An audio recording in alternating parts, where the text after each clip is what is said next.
கர்த்தரும் இரட்சகருமாயிருக்கிற ஆண்டவர் இயேசு கிறிஸ்துவின் நாமத்தில் யாவருக்கும் அன்பின் வாழ்த்துக்கள்.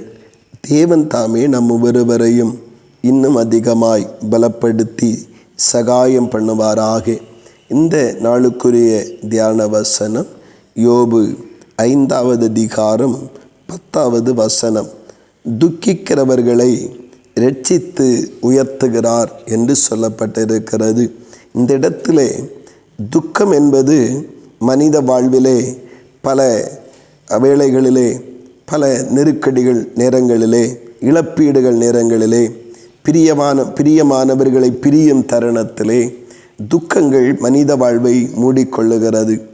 இந்த துக்கத்திற்கு ஆண்டவராகிய தேவன் எப்படி பதில் கொடுப்பார் என்று வேதம் எங்கும் சொல்லவில்லை. ஆனால் இங்கே சொல்லப்பட்டிருக்கிற துக்கம் என்னவென்றால், தன் பிழைகளை, தன்னுடைய குறைகளை, இது தவறு என்று பரிசுத்த வேத வசனம் உணர்த்தும் பொழுது அதை உணர்ந்து தன்னுடைய பாவத்திலிருந்து அல்லது மீறுதல்களிலிருந்து தன்னை சரிபடுத்தி கொள்ளுவதற்கு ஆத்மாவிலே உண்டாகிற அந்த துக்கம், நான் இப்படி இருந்து விட்டேனே, அல்லது இப்படிப்பட்ட தவறை செய்து விட்டேனே, இப்படி நடந்து கொண்டிருக்கிறேனே என்று சொல்லி உணர்ந்து அதனால் உண்டாகிற பாவத்தினால் உண்டாகிற அந்த உணர்வினால் உண்டாகிற ஒரு துக்கம் என்ன செய்யுமாம்?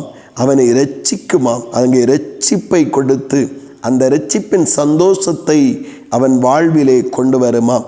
அந்த இரட்சிப்பின் சந்தோஷத்தை அடைய முடியாதபடி இருக்கிறதான நிலை என்னவென்றால், தவறு அல்லது பிழை மீறுதல் என்று தெரிந்தும் அந்த துக்கம் வராதபடி இருதயத்தை கடினப்படுத்தி கொண்டிருக்கிற ஒரு நிலையை அங்கே பரிசுத்த வேதம் நமக்கு காட்டுகிறது. ஆம் பிரியமானவர்களே, நம்முடைய வாழ்விலே பிழைகள் வரும்பொழுது, தவறுகள் வரும்பொழுது, மீறுதல்கள் வரும்பொழுது இருதயத்தை கடினப்படுத்தியது லேசாக விட்டுவிடாதபடி அதை விட்டு கர்த்தர் நமக்கு இரட்சிப்பின் சந்தோஷத்தை தரும்படிக்கு, அந்த இரட்சிப்பின் சந்தோஷத்திலே நிலைத்திருக்க பண்ணும்படிக்கு நம்மளே அதிலிருந்து விடுதலை பெறுவதற்குரிய, நான் இப்படி நடந்து விட்டேனே என்று சொல்லி பேதுரு வெளியே போய் மனம் கசந்து அழுது செபித்தான் என்று சொல்லப்பட்டிருக்கிறது.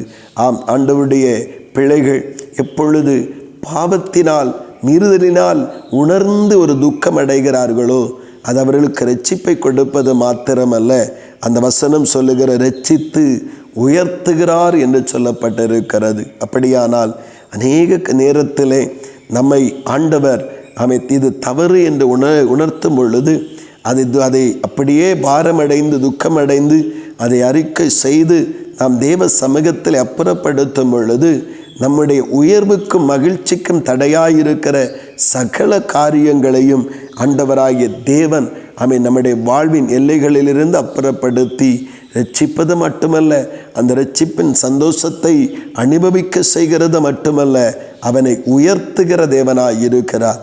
இந்த உயர்வு தேவனால் மனிதனுக்கு கொடுக்கப்படுகிற ஈவாக இருக்கிறது. அந்த உயர்வையும் மேன்மையும் இரட்சிப்பின் சந்தோஷத்தின் நிறைவையும் அனுபவிக்க நம்முடைய உள்ளங்கள் தேவனுக்கு விரோதமான அல்லது வசனத்திற்கு புறம்பான காரியங்கள் செய்யப்படும் பொழுது இது தவறு அல்லது பிழை என்று உணர பரிசுத்த ஆவியானவர் வாய்ப்பளிக்கும் பொழுது அது அப்படியே தேவ சமூகத்தில் நம்முடைய இருதயம் துக்கம் கொண்டு, ஐயோ, நான் தேவனுக்கு விரோதமாக இப்படிப்பட்ட தவறை செய்து விட்டேனே, அல்லது இப்படி நான் ஒரு மெத்தனமாக இருந்து விட்டேனே, தேவனை தேடாமல் இருந்து விட்டேனே, ஜெபிக்காமல் இருந்து விட்டேனே, அப்படி என்று துக்கம் உண்டாகும் என்றால் அது நமக்கு இரட்சிப்பை தரும். அதோடு மட்டுமல்ல, உயர்வையும் கொண்டு வரும். தேவனாகிய கர்த்தருடைய இந்த வார்த்தையினாலே நம்முடைய வாழ்வு உயர்வதற்கு நம்மை அர்ப்பணிப்போம். கர்த்தர் தாமே நம்மில் மகிமைப்படுவாராக. ஆமேன், ஆமேன். செபிப்போம். அன்பின் பரலோக பிதாவே, நல்ல இந்த காலை நேரத்திற்காக உமக்கு ஸ்தோத்திரம் செலுத்துகிறோம்.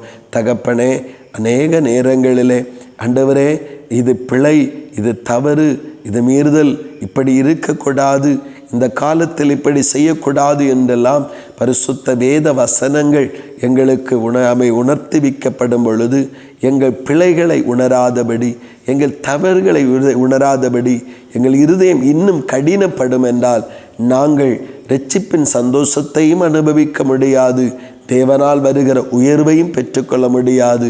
எப்பொழுது எங்கள் இருதயம் தேவனுடைய வசனத்திற்கு ஆண்டவரே உணர்ந்து துக்கமடைகிறதோ அப்பொழுது இரட்சிப்பின் சந்தோஷத்தையும் அனுபவிக்க முடியும், தேவன் எங்களுக்காக வைத்திருக்கிற அந்த உயர்வையும் அடைய முடியும் என்பதை அறிந்து கொண்டோம். அப்படியே நடக்க கர்த்தர் கிருபை பாராட்டும், நன்மையால் நிரப்பும், காத்துக்கொள்ளும். இயேசு கிறிஸ்துவின் மூலம் செபிக்கிறோம் ஜீவனுள்ள நல்ல பிதாவே. ஆமேன், ஆமேன்.